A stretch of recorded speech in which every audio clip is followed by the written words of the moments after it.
Welcome to law point. ప్రస్తుతం మనతో పాటు ఉన్నారు ఏపీ హైకోర్టు ప్రముఖ న్యాయవాది విజయభాస్కర్ గారు. Sir welcome sir. సార్ ఒక అతను మనకు మెసేజ్ పెట్టాడు, ఒక స్టూడెంట్ అనమాట. అతను ఒక లోన్ యాప్ ద్వారా, ఆన్లైన్ లోన్ యాప్ ద్వారా డబ్బులు అప్పు తీసుకున్నాను, ఈఎంఐలను కూడా కట్టేశాను నేను. అయినా కూడా యాప్ వాళ్ళు మళ్ళీ ఫోన్ చేసి నువ్వు ఇంకా బాకీ ఉన్నావు, నువ్వు బాకీ కట్టపోతే కనుక నీ ఫోటోలు మార్పింగ్ చేస్తామని బెదిరిస్తున్నారు. ఆ తర్వాత నీ కాంటాక్ట్స్ ఉన్న వాళ్ళందరికీ కూడా నీ గురించి చెడుగా చెప్తామంటూ బెదిరిస్తున్నారు అని అతను చెప్తున్నాడు. ఏ విధంగా నేను కేసు పెట్టాలి అని, ఎలా వెళ్తే బాగుంటుందని అడుగుతున్నాడు అతను. ఆన్లైన్ యాప్స్ ఏంటంటే ఈ మధ్యకాలంలో చాలా విరివిగా విచ్చలవిడిగా ప్లేస్టోర్ ప్లాట్ఫామ్స్లో అవైలబుల్గా ఉంటున్నాయి. అంటే దాంట్లో రేట్ ఆఫ్ ఇంట్రెస్ట్ కూడా చాలా ఎక్కువగా ఉంటుంది. ఇంకొకటి ఏంటంటే మనీ లెండింగ్ అనేది యాజ్ పర్ ఆర్బీఐ గైడ్లైన్స్ ద్వారా పర్మిషన్స్ తీసుకుని ఉంటేనే మనీ లెండింగ్ అనే బిజినెస్ చేయాలి. మనీ లెండింగ్ అంటే అప్పులు ఇచ్చే బిజినెస్ చేయాలి. యాక్చువల్గా ఈ ఆన్లైన్ ప్లాట్ఫామ్లో ఉన్న ప్లేస్టోర్లో అవైలబుల్గా ఉన్న చాలా మనీ లెండింగ్ యాప్స్కి పర్మిషన్స్ లేవు. వీళ్ళు ఏం చేస్తారంటే ఏదో సాఫ్ట్వేర్ మొబైల్ యాప్స్ డిజైన్ చేయించుకునేసి దాన్ని పబ్లిసిటీ ఇచ్చేసుకొని దానిని ఎక్కువగా వీటికి అట్రాక్ట్ అయ్యేది స్టూడెంట్స్ అట్రాక్ట్ అవుతున్నారు. ఈ బెట్టింగ్స్ అని, లేనిపోని ఈజీ మనీ గురించి అని, ఏదో చిన్న చిన్న ఖర్చుల గురించి అని చెప్పేసి వాటి గురించి అని 10,000 20,000 అట్లా just pan card Aadhaar card upload చేయంగానే వితిన్ మినిట్స్లో అమౌంట్ ట్రాన్స్ఫర్ అవుతూ ఉంది. చాలా కేసెస్ ఫైల్ అవుతూ ఉన్నాయి. ఇంకొకటి ఏంటంటే యూత్ ప్లస్ స్టూడెంట్స్, వీళ్ళకి ఏంటంటే ఇన్కమ్ అనేది ప్రాపర్గా ఇది ఉండదు, సంపాదన అనేది మొదలై ఉండదు. కాబట్టి ఏ చిన్న అవసరాలు పడినా కూడా ప్రతిసారి పేరెంట్స్ కానీ ఫ్రెండ్స్ని కానీ అడిగే ఛాన్స్ లేక ఈ మనీ లెండింగ్ యాప్స్ మీద పడుతూ ఉన్నారు. చాలా కేసెస్ ఇవి ఏంటంటే సూసైడల్ వరకు వెళ్ళినాయి. సొసైటీలో చాలా ఇది ఒక మహమ్మారిలాగా తయారైపోయింది. ఇంకొకటి ఏంటంటే యాప్లో ఫస్ట్ పర్మిషన్స్ ఇచ్చేటప్పుడే media permissions, gallery permission, contacts permission అన్నిటినీ యాక్సెప్ట్ చేస్తేనే అది లోన్ ప్రాసెస్ అవుతుంది, లేకపోతే కాదు. సో వీటన్నిటిని ప్రాసెస్ చేయడంలో ఏమవుతుందంటే మీ యొక్క డేటా, పర్సనల్ డేటా అంతా, మొబైల్లో ఉన్న డేటా అంతా వాళ్ళకి వెళ్ళిపోతుంది. వాళ్ళకి వెళ్ళిపోయినప్పుడు ఏం చేస్తారంటే మీ యొక్క కాంటాక్ట్స్లో ఉన్న వాళ్ళకి కాల్ చేయడం కానీ, ఈ థర్డ్ పార్టీ వాళ్ళకి ఇది అసైన్ చేస్తారు ఈ డ్యూటీ, రికవరీ డ్యూటీ అనేది.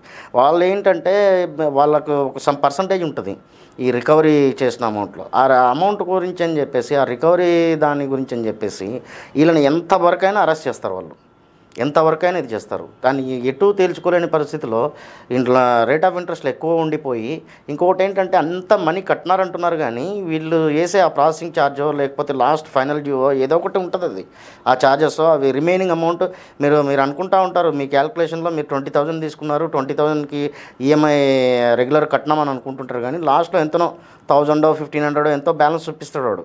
బ్యాలెన్స్ చూపిస్తే ఏమవుతుంది, ఆ రిమైనింగ్ అమౌంట్ కూడా కట్టాల్సి వస్తుంది. కట్టాల్సి వచ్చినప్పుడు ఏంటంటే ఆ 2,000కో 1,500కు కూడా సతాయించి బాగా విసికిచ్చి మీ సైడ్ మీరు అనుకుంటా ఉంటారు మేము క్లియర్ చేస్తామని, కానీ కాదు. అది ఎంతో కొంత బ్యాలెన్స్ చూపిస్తారు వాడు. చూపించేసి ఆ రిమైనింగ్ అమౌంట్ కూడా కట్టమని చెప్పేసి మీ కాంటాక్ట్స్, మీరు ఆల్రెడీ పర్మిషన్స్ అల్లో అని ప్రతి ఒక్కదానికి టిక్స్ పెట్టుకుంటా పోయి ఉంటారు ఇది లోను యాప్ ఇన్స్టాల్ చేసుకున్నప్పుడు.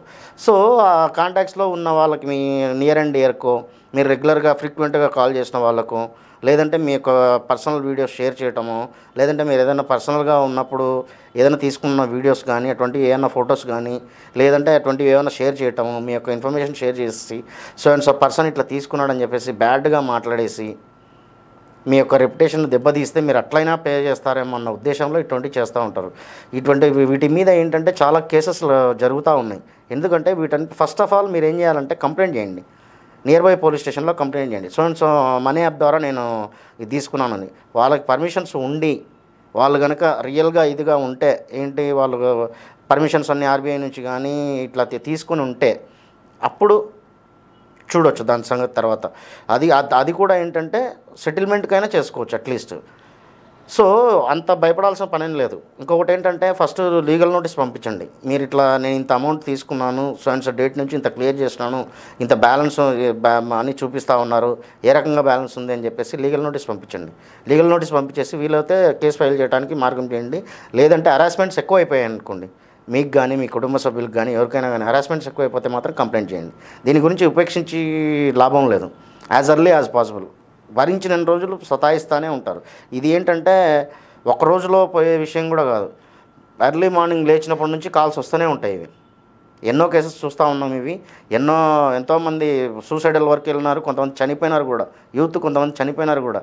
అది కూడా ఏంటంటే చిన్న చిన్న అమౌంట్లకు, బిలో 1 lakh, బిలో 1 lakh వాడు 3 lakhs 4 lakhs ఛార్జ్ చేసి ఆ ఇంట్రెస్ట్లని, ఈ ఇంట్రెస్ట్లని, ఈఎంఐలని, ప్రాసెసింగ్ ఫీజు అని అవని ఇవన్నీ క్యాలిక్యులేట్ చేసి కడతాము, లేకపోతే ఇంకోటి ఏంటంటే యంగ్స్టర్స్ ఏం చేస్తున్నారంటే ఈ బెట్టింగ్స్ వైపు మొగ్గు చూపుతూ ఉన్నారు. ఒకటి కాకపోతే ఇంకొకటి వస్తుందిలే, ఏదో వస్తుందిలే అనే ధీమాతో పే చేద్దాంలే అని చెప్పేసి తీసుకుంటారు. టయానికి అది వర్కౌట్ కాక, ఇది పే చేయలేక ఈ సమస్యల్ని సతమతం అయిపోయి ఎటు తేల్చుకోలేని పరిస్థితుల్లో చావులకి, సూసైడ్కి ఇంట్రెస్ట్ చూపించి జరిగిన సందర్భాలు కూడా చాలా ఉన్నాయి. వీటి మీద వేరియస్ హైకోర్ట్స్లో, కంట్రీ వైడ్ వేరియస్ హైకోర్ట్స్లో పబ్లిక్ ఇంట్రెస్ట్ లిటిగేషన్స్ జరుగుతూ ఉన్నాయి. ఇటువంటి యాప్స్ కానీ, గేమింగ్ ప్లాట్ఫామ్స్ కానీ ఇవన్నీ బ్యాన్ చేయాలని చెప్పేసి జరుగుతూ ఉన్నాయి. సో మీరైతే నియర్ బై పోలీస్ స్టేషన్లో ఫస్ట్ కంప్లైంట్ చేయండి. కంప్లైంట్ చేసి ఇట్లా హరాస్మెంట్ జరుగుతూ ఉంది, నాకు సంబంధించిన వాళ్ళకి కాల్ చేస్తూ ఉన్నారు అని చెప్పేసి కంప్లైంట్ చేయండి. కంప్లైంట్ చేసిన తర్వాత లీగల్ నోటీస్ పంపించండి. సో స్టేషన్లో మీ మీద కంప్లైంట్ ఇచ్చాను, మీరు ఏదైనా వచ్చేసి స్టేషన్కి వచ్చి మాట్లాడండి, లేదంటే లీగల్ నోటీస్ పంపించేసి కోర్టుకు రమ్మని చెప్పండి. అప్పుడు ఏదైనా ఉంటే చూడొచ్చు. అంటే ఇవన్నీ కూడా ఆన్లైన్ ద్వారా జరిగినాయి కదా, ఈ నోటీసులు ఎవరికి పంపించాలంటారు, ఎవరికి పంపిస్తారంటారు అసలు? ఇది వెబ్సైట్ అడ్రస్ ఉంటుంది. సపోజ్ ఏదైనా కొన్ని ఇది ఉంటుంది, మనీ ఏమంటారు అంటే పాకెట్ మనీ, పాకెట్ సంథింగ్, ఏదో కొన్ని యాప్స్ ఉన్నాయి. వాటిని వెబ్సైట్ ఓపెన్ చేస్తే దాని అడ్రస్ ఉంటుంది.